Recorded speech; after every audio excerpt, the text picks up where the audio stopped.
Hi everyone, this is Mindy Eggen and welcome back to my channel. In today's video, I'm going to be creating another card featuring the Christmas in July card kit from Gina K Designs, and this time I am working with the Mistletoe Stencil.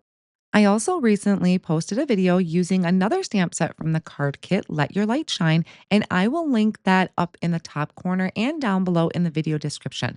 I'm sharing lots of tips in that video as well. So here's a look at that stencil that's included in the card kit. It is a layering stencil that's going to create this little bunch of mistletoe along with a coordinating die. And then there is coordinating polyglaze, but that you would have to pick up separately. It is not included in the kit. I'm going to be doing some foiling using my fuse foiling system, but I will show you an example if you were to just use the stencil and not the foiling. I am grabbing a piece of 14 karat fancy fold and I'm going to trim it down to be about the size of the panel that I picked out for the polyglaze. I'm going to flip that foil over and I'm going to just buff over that with a Swiffer cloth. And I'm also going to go over the polyglaze. That just helps remove any dust or particles that might get in between my polyglaze and my foiling. Then I'm going to just place that fancy foil on top of the design. So the design is facing up and the pretty side of the foil is facing up. And then I'm going to place that in the carrier sheet and run the carrier sheet through my fuse foiling system with the fold going in first.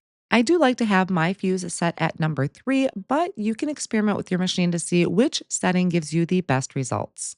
I'm removing my panel from the carrier sheet and I'm going to let that cool for a few seconds and then I can carefully peel back the foil to reveal that beautiful outline in that nice shiny 14 karat gold. Now I can do my stenciling and I'm going to be using the double background too. I'm flipping it over so it's not the side that's got the stamp sets. It's actually the back side of it. And I'm using that as a sticky mat to hold my cardstock and also the stencil in place. Now I do plan on using the sparkle gel that's included in the kit. And a little tip, I would probably die cut this first. But if you're just going to be using the stencil and ink, then you are just completely safe doing it like this. I do have two shades of green that I'm going to be using for the mistletoe. So I'm starting with the lightest of the two colors, which is a grass green. Then I'm going to line up the second layer of the stencil. And this layer, I'm going to be using Christmas pine, which is just such a beautiful dark green. I'm going to show you an example where I use the spruce collection from the Gina K Designs ink line. For the berries, the first layer of the berries, I am going to be using peach Bellini. This also has the first layer of the bow on it.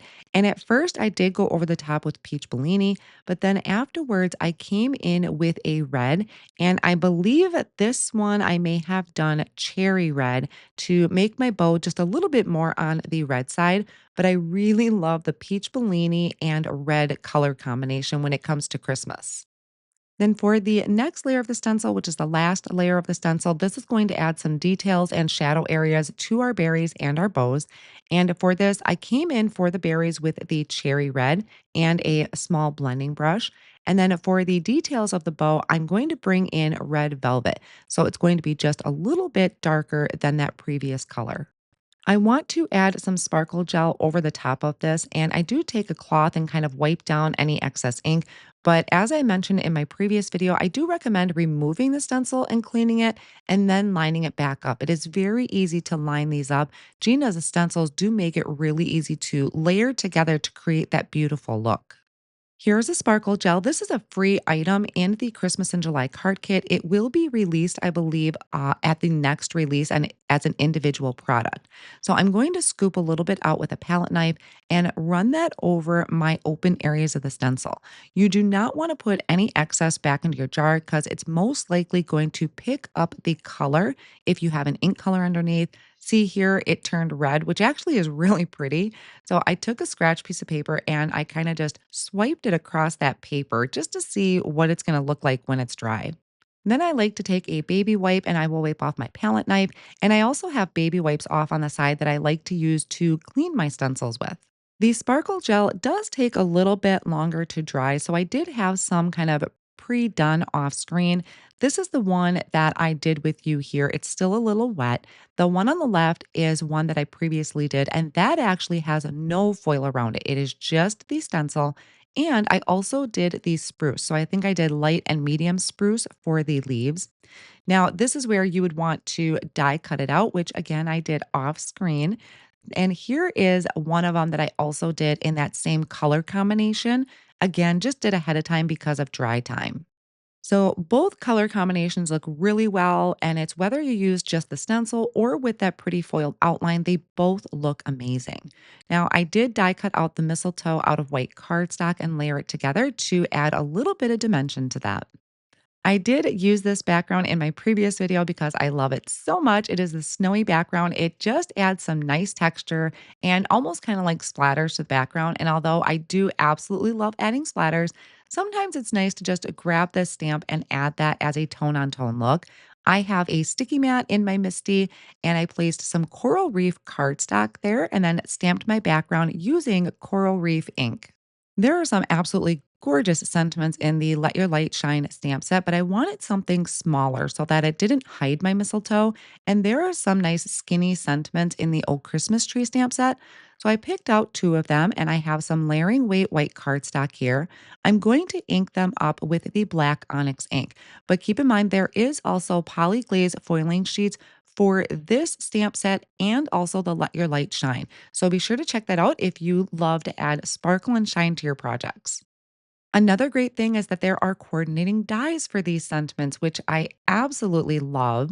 So I lined up the coordinating dies for the old Christmas tree sentiments, held them down with a low tack tape, and then I'm going to die cut them out with my mini Intri-Cut die cut machine. I just have a media grip mat underneath it to keep it from sliding around on my work surface.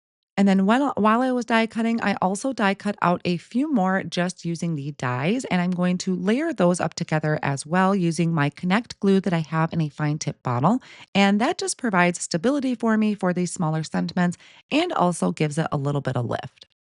I went ahead and added my background panel to a side folding card base and then added liquid glue behind my mistletoe. And I'm putting that more off onto the left hand side just because of the way that the mistletoe is.